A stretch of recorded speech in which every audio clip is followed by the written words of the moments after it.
Got the game from the old school. Focus on break no rules. Operate on my own truth. I've been making my own moves. I keep hearing this game saying you could be the one if you so choose. Got the game from the old school. Focus on break no rules. Operate on my own truth. I've been making my own moves. I keep hearing this game saying you could be the one if you.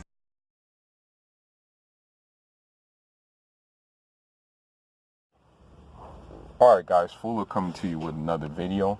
Shout out to the whole LDBC. So in this video, man, I kind of want to cook off of the last video I did about Fat Joe's comments about the Africanness of the music and just the Afro-Latin connection with my personal experience with it, like more into my personal experience with this topic. And I guess you can say my personal experience happened when I was like a young infant. And it really had to do with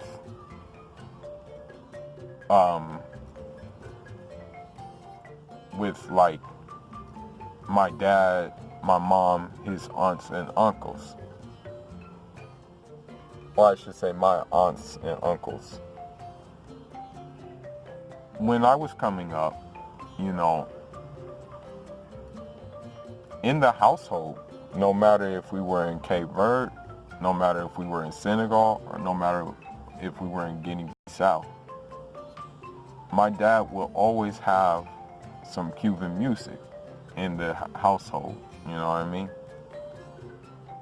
And he will always have his radio, and that just seemed to be his jam, were these Cuban musics.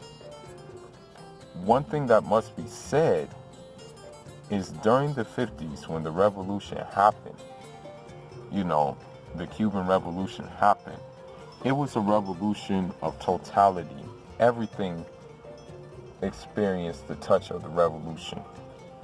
When we fast forward to the 70s, the Cubans were all throughout sub-Saharan Africa as doctors, as military instructors, and technical advisors and things of that nature, due to Fidel Castro's sense of internationalism and sense of creating more revolutionary states that would basically rip the yoke out of imperialism, you know.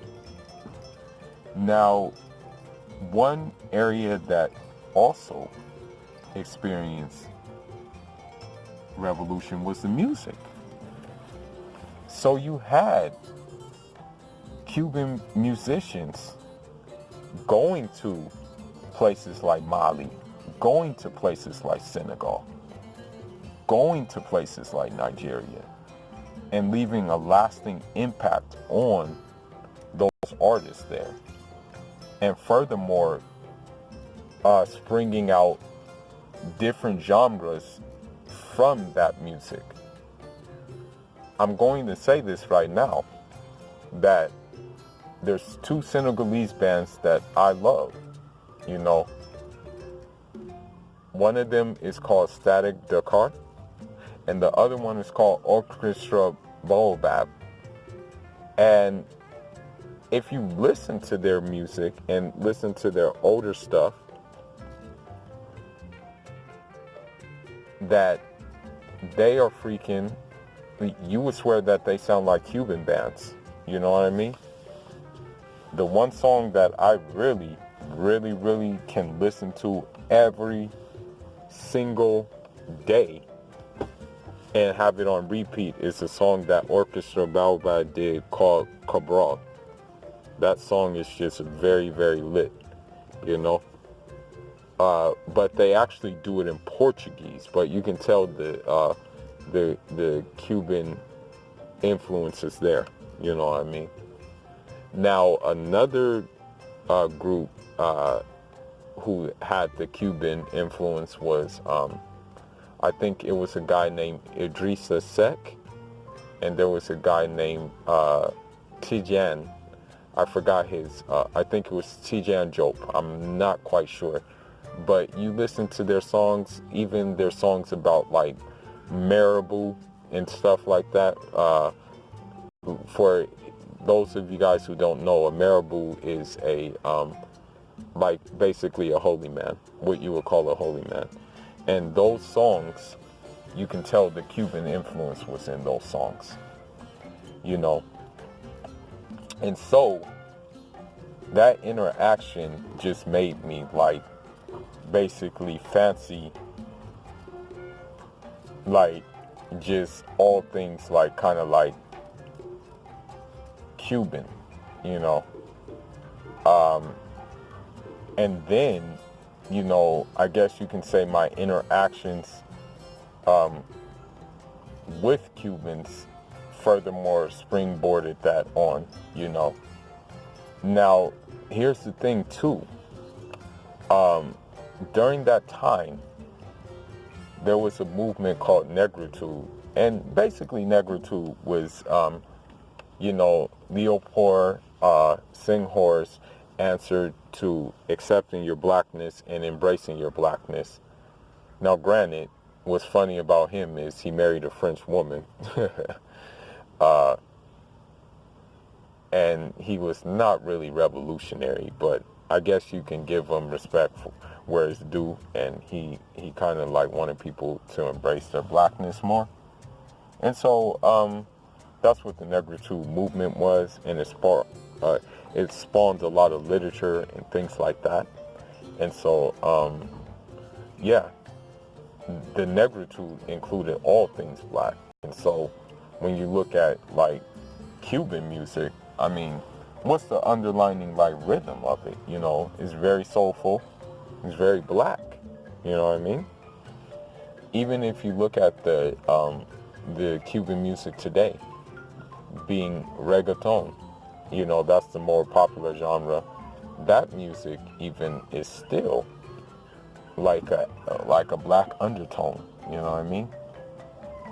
And so you know, it's funny because I went to go see one of my buddies. He's Senegalese. He was like, oh, you need, the next time you go to Cuba, you better be on your salsa game. He's like, all Africans should know how to salsa. And I'm like, okay, bro, bet. I'll send you some video next time of me doing salsa. Because, whatchamacallit, man, I went to someone's house in Cuba. And I didn't want to dance, but they made me dance. So I had to get up and basically dance. And they were like, they saw the moves. You know, they said, te bala bien, which means, hey, you dance well. So anyhow, you know, that's neither here nor there. But, I mean, man, a lot of this, you know, this love and stuff like that, it just comes from reading. Like, because I'm telling you, there's some gems that I'd be like, you know, let me say something, man. For example, the prophets, upon them be peace, they may say something so simple, but they may like, it would be like so, I guess, so timely, and in such a way that you're like, damn, it's that simple, but it can really like change your life. You know what I mean? Like that, the little simple thing that they do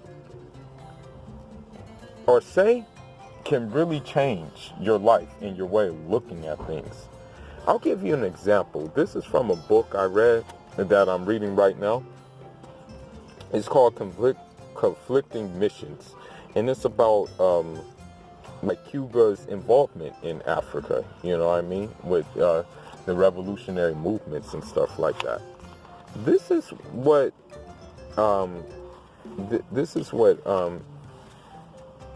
you know,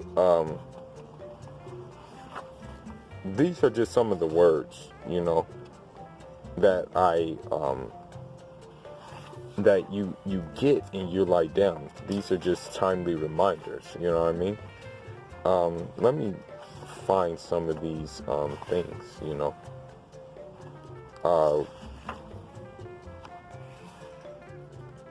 Now, let's see. Let's see.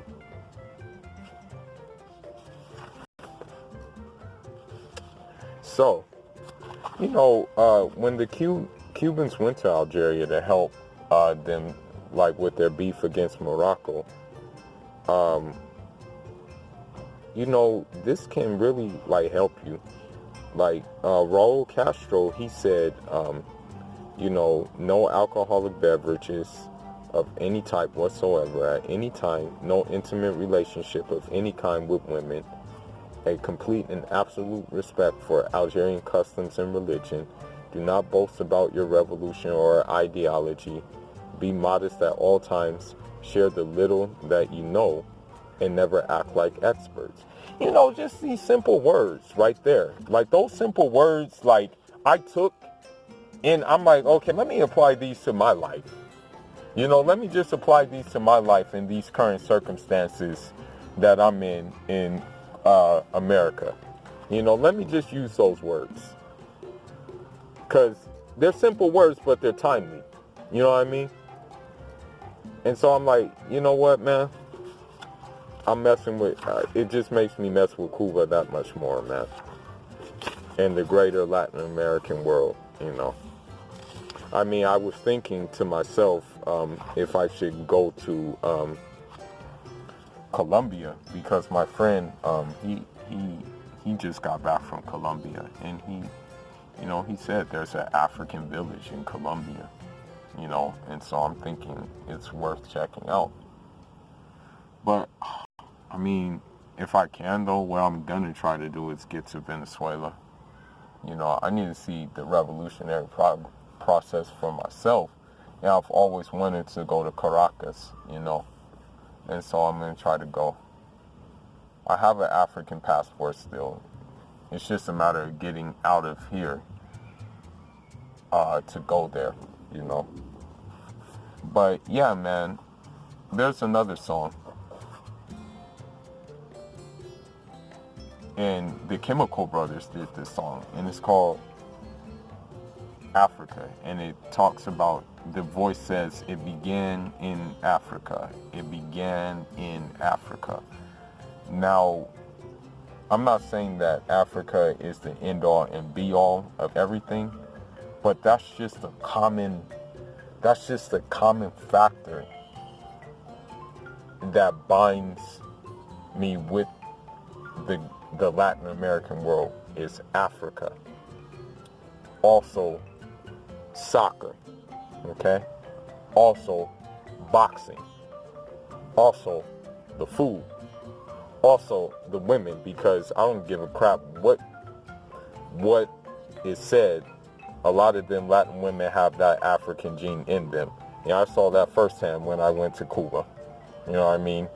Be it they were pure black and darkest chocolate complexion, be it that they were mixed with like a caramel complexion or like a high, like bronze, like red bone complexion, something like that, or be it that they were on the mestizo side where they were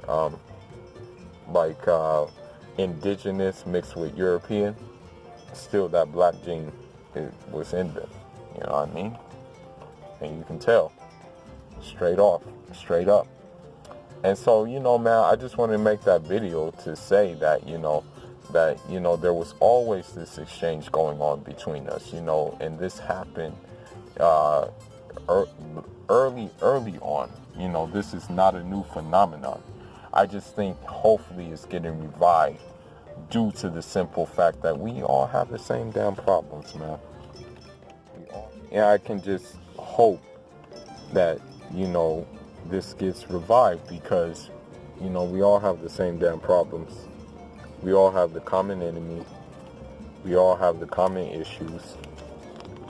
And we all have common aspirations, that we share with one another. But anyhow, man, that's all I got for now. I just wanted to do this video about that to piggyback off of what Fat Joe said. But anyhow, man, that's all I got. Fula signing out. Leave your thoughts and leave your comments as well. Inshallah.